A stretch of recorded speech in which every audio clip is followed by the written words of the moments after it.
Everyone, my name is Kanika. Welcome to my channel Academic Hub. As you know, this channel is about the education path for class 9 students. So I'm starting this path with the most amazing and interesting subject English. Video start करने से पहले मैं आप सबसे ये request करना चाहूँगी कि जो भी पर्सन मेरे वीडियो पे न्यू आया है और उसने अभी ज्वाइन किया है वो प्लीज़ ये चैनल को सब्सक्राइब कर दे। ज़्यादा से ज़्यादा सब्सक्राइब करो, लाइक करो, शेयर करो और फटाफट बेल आइकन प्रेस कर दो ताकि आपको मेरी न्यू वीडियो की लेटेस्ट अपडेट्स मिलती रहें। So let's start. I am starting from the first chapter of the book named moments. The chapter is the lost child from मुल्क Raj Anand. The main character of this chapter is a lost child. First, I will tell you in English, then I will explain one by one the all paragraphs of this chapter and tell you the key points of this chapter. It was a day of spring festival and all the villagers were going brightly dressed to a fair. A little boy and his parents were also among them. The kid was excited, thrilled to see the small toy shops on the way and the flies and bees in the fields. His parents kept calling him over and reminded him to walk beside them. एक spring festival, एक बहुत अच्छे मौसम का एक दिन था। उस बच्चे के विलेजर्स, जितने भी विलेज में बंदे रहते थे, वो सब एक बहुत अच्छे ड्रेस होकर फेयर में जा रहे थे। फेयर होता है एक मेला टाइप, जो एक अच्छा मेला लगता है, उसके अंदर बहुत सारी आइटम्स, स्टॉल्स, गेम्स, ईटेबल्स, सब कुछ होता है। ठीक है, तो वो बच्चा जो है, उसके विलेजर्स, उसके गांव वाले उस फेयर में बहुत अच्छे से ड्रेसअप होके जा रहे थे। जो वो लिटिल बॉय था वो भी अपने पेरेंट्स के साथ उस मेले में जा रहा था। ठीक है, जैसे ही वो उस मेले तक जाता है, वो जो चिल्ड्रन है, जो बच्चा है, वो बहुत ही ज़्यादा एक्साइटेड होता है और वो बहुत ज़्यादा ओवरफ्लाई हो जाता है जो टॉय शॉप्स को वो देखता है जो रास्ते में आते हैं, जो उसको फ्लाइज दिखती हैं, जो उसको बीज दिखती हैं, जो फील्ड्स में होती हैं। ठीक है, वो उसको देख के बहुत ज़्यादा ओवरवेल्म्ड हो जाता है, बहुत ज़्यादा एक्साइटेड हो जाता है। बट उसके पेरेंट्स उसको बोलते हैं, उसको रोकते हैं, उसको कॉल करते हैं और उसको एक ये कमांड देते हैं कि तूने हमारे बिना कहीं पे नहीं चलना, तूने हमें फॉलो करना है और हमारे पीछे वॉक करना है, हमारे साथ साथ कहीं अकेले नहीं जाना। At last they reached to the fair and a large crowd of people left the boy confused. Last में जब वो फेयर पे पहुंच जाते हैं तो जैसे कि हम देखते हैं कि बहुत सारे विलेजर्स उस फेयर में गए हुए हैं। तो ये जो फेयर होता है वो बहुत ही ज़्यादा क्राउडी होता है, पीपल से बहुत ज़्यादा क्राउडी होता है। ठीक है, तो वो जैसे ही चाइल्ड है वो फेयर में पहुंचता है और वो पीपल के क्राउड को देख के कन्फ्यूज़ हो जाता है कि मैं इस फेयर में कैसे सर्वाइव करूँगा, मैं कैसे अपनी इधर उधर जैसे बच्चे खेलते हैं मैं कैसे खेलूँगा। It was very crowded. He was very happy and bewildered at the same time. He saw a sweetmeat seller at the entrance and was tempted to have the burfi displayed on the counter. वो fair में पहुंच के एक side पे तो happy भी होता है कि मुझे ये फेयर बहुत अच्छा लग रहा है, it was very excitedly very good scene, and और साथ में कंफ्यूज भी हो जाता है कि मैं कैसे इस फेयर में सर्वाइव करूँगा because it was very crowdy. And उसके पेरेंट्स भी जो होते हैं वो बोलते हैं कि अकेले कहीं घूमना नहीं है। ठीक है, कुछ स्ट्रिक्ट टाइप के होते हैं। तो फिर वो एक हैंड पे हैप्पी होता है और दूसरी तरफ वो कंफ्यूज होता है, सोच में पड़ रहा होता है कि इस फेयर में आके मैं इंजॉय कैसे करूँगा। जैसे ही वो थोड़ी सी आगे जाता है वो एक स्वीट मीट सेलर को एंट्रेंस पे देखता है। ठीक है, और उसके अंदर से ये इच्छा हो रही होती है कि वो उस बर्फ़ी को उनसे ले ले जो उन्होंने डिस्प्ले करी होती है अपने काउंटर पे।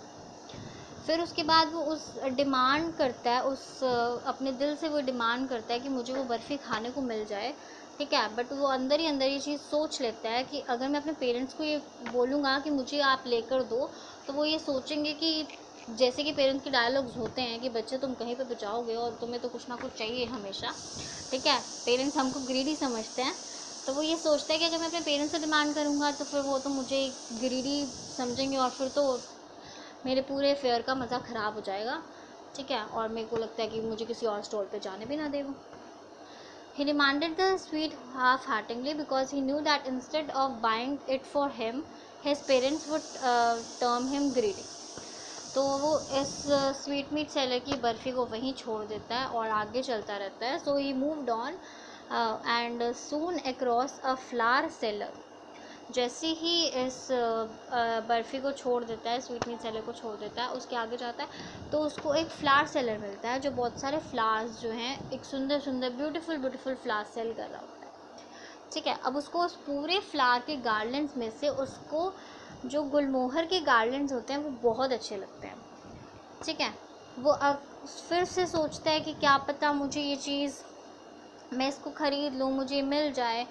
ठीक है, बट उसको अपने पेरेंट्स का पता होता है कि उसके पेरेंट्स उसको कुछ नहीं लेके देंगे. और वो ये सोचता है कि फ्लावर्स के लिए तो मेरे पेरेंट्स का बहुत ही ज़्यादा चीप ओपिनियन है. जब मुझे उन्होंने कोई चीज़ खाने की नहीं दिलवाने के लिए at they were term me as a greedy person, तो इस नॉन लिविंग थिंग के लिए तो वो मेरे को बिल्कुल भी बाय नहीं करने देंगे. अब चलो जी, फेयर में आए हैं तो कुछ ना कुछ तो एंजॉयमेंट करना है. 2 चीज़ें तो उस बेचारे ने छोड़ दी, तो वो मूविंग ऑन, वो आगे जाता है. ठीक है, फिर उसके बाद उसको एक बैलून सेलर मिलता है. ठीक है, अब उसको, छोटा बच्चा है, 2 चीज़ें वैसे ही छोड़ कर आया, वो भी उसका मन कर रहा था लेने का, पर पेरेंट्स की वजह से रुक गया. ठीक है, अब उसको एक बैलून सेलर मिलता है. अब उसको जी एक्साइट करते हैं वो ब्राइट कलर के बैलून्स. ठीक है, और उसके बाद उसकी यहाँ पे भी इच्छा ये होती है कि वो बैलून्स को ख़रीद ले. ठीक है, बट वो जानता है कि उसके पेरेंट्स जो हैं वो बिल्कुल उसको बाय नहीं करके देंगे. ठीक है, बिकॉज उसके पेरेंट्स को ऐसा लगेगा कि अभी वो बहुत बड़ा हो चुका है, उसकी एज नहीं है बैलेंस के साथ खेलने के लिए, तो वो बिल्कुल नॉन सेंस चीज़ तो बिल्कुल लेके ही नहीं देंगे. दे वर थिंकिंग अबाउट कि मुझे वो चीज़ लेनी है, वो मेरी इच्छा नहीं देखेंगे, वो मुझे बोलेंगे कि अब तो तुम बड़े हो चुके हो, तुम बैलेंस को करोगे क्या. Next, a snake charmer playing a flute Drew his attention. The child move towards. ठीक है, उसके बाद उसकी नज़र एक स्नेक चार्मर पे पड़ती है जो क्या कहते हैं अपने फ्लूट से लोगों की अटेंशन गेन कर रहा होता है बहुत ज़्यादा. एक तो वैसे ही फेयर इतना क्राउडी होता है, ऊपर से जहाँ पे उसने स्नेक चार्मर बैठा होता है वो ऑलरेडी अपनी फ्लूट बजा के लोगों की अटेंशन लेके इतना क्राउड बना के बैठा हुआ है. ठीक है, तो फिर वो कहते हैं कि चलो लेट्स सी ये क्या चीज़ है. ठीक है, तो चाइल्ड जो है उसकी तरफ मूव करता है.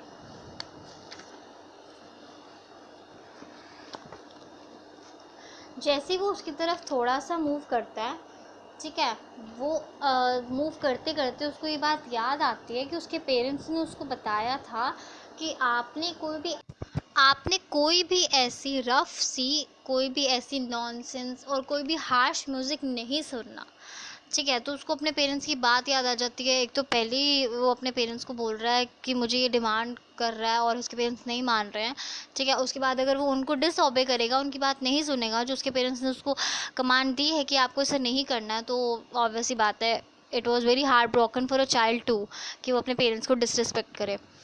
ठीक है, तो इसलिए उस फिर वो वहीं से वहाँ जाता ही नहीं है. और दूसरा रीज़न उसको ये लगता है कि वैसे ही इतना क्राउडी प्लेस है.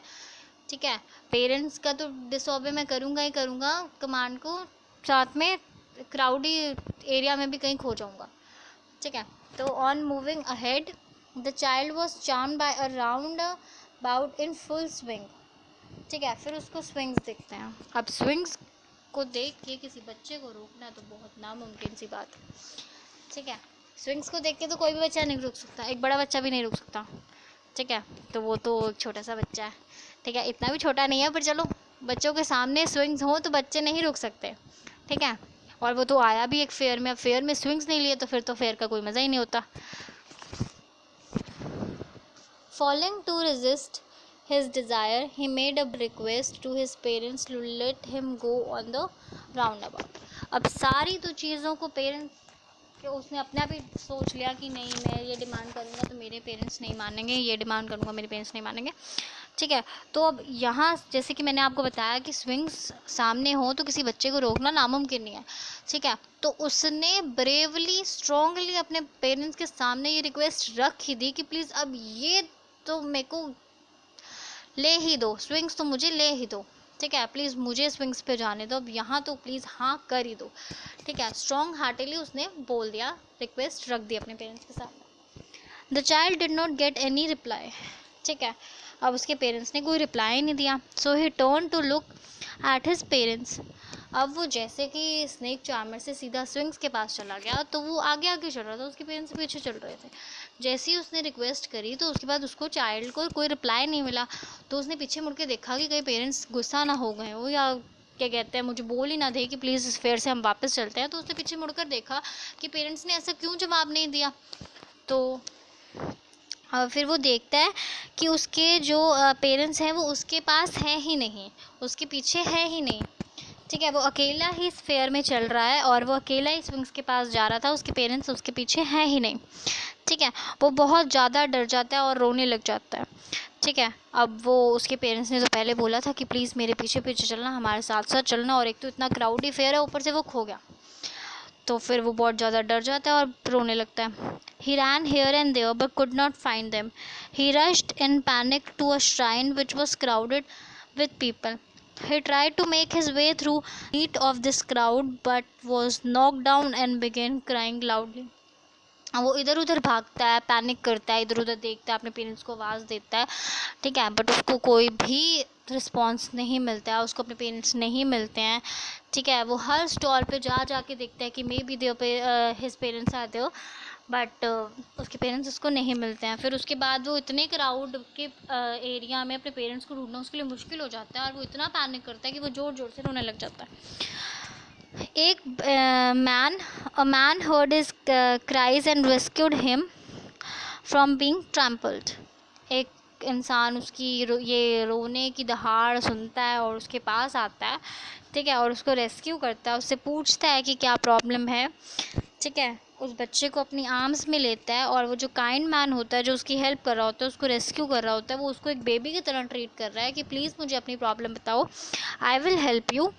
बट जो स्केयर चाइल्ड होता है वो कोई आंसर नहीं देता और रोते ही रहता है और अपने पेरेंट्स की डिमांड करता है कि मुझे तो बस अपने पेरेंट्स ही चाहिए। तो जो मैन होता है वो ट्राई करता है कि अब इसके पेरेंट्स तो मिल नहीं रहे हैं, लेकिन बच्चा बहुत तेज़ हो रहा है, उसको उसके इमोशंस को, उसके पैनिक को मुझे कंट्रोल करना है। तो मैं इसको कराने के लिए मैं इसको राउंड अबाउट स्विंग्स पे ले जाता हूँ ताकि उसका ध्यान बढ़ जाए, और फिर बाद में जब उसका ध्यान बढ़ जाएगा वो रोना बंद कर देगा, चुप हो जाएगा, तो हम उसके पेरेंट्स को ढूंढ लेंगे। ठीक है, वो उसको राउंड अबाउट स्विंग्स पे लेके जाता है और वो बोलता है कि तुम एंजॉय करो, मैं तुम्हारे पेरेंट्स को ढूंढ लेता हूँ। ठीक है, बट तुम यहीं पे रहना, तुम यहाँ पे एंजॉय करो, स्विंग्स लो अच्छे से और रोना बंद कर दो। लेकिन चाइल्ड नहीं मानता और उसके इस प्रपोजल को रिजेक्ट कर देता है। ठीक है, और वो बार बार यही डिमांड करता रहता है कि मुझे मेरे पेरेंट्स चाहिए, मुझे मेरे पेरेंट्स चाहिए। ठीक है, बट फिर उसके बाद वो जो मैन होता है वो एक एक करके उसको हर स्टॉल पे लेके जाता है, स्नेक चार्मर पे लेके जाता है, बैलून सेलर पे, फ्लावर सेलर पे, स्वीट मीट शॉप पे, सब पे लेके जाता है।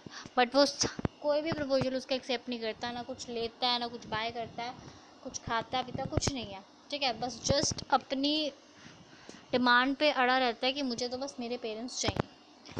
The story conveys the message that the child love their parents unconditionally. जो भी हमने स्टोरी पढ़ी उसमें आपको सिर्फ एक मैसेज मिलता है कि चाइल्ड जो है वो स्वीट से, बैलून से, स्नेक चार्मर से अट्रैक्ट हुआ था। ठीक है, बट उसके पेरेंट्स के आगे उसके लिए ये चीज़ मैटर्स नहीं करती। Thank you. अगर आपको मेरी ये वीडियो अच्छी लगी तो ज़्यादा से ज़्यादा लाइक, शेयर और सब्सक्राइब करें, और अगर आपको ये वीडियो में कुछ भी पार्ट ऐसा लगा कि मुझे इम्प्रूव करने की ज़रूरत है तो आप मुझे कमेंट करके बता सकते हैं। I will improve.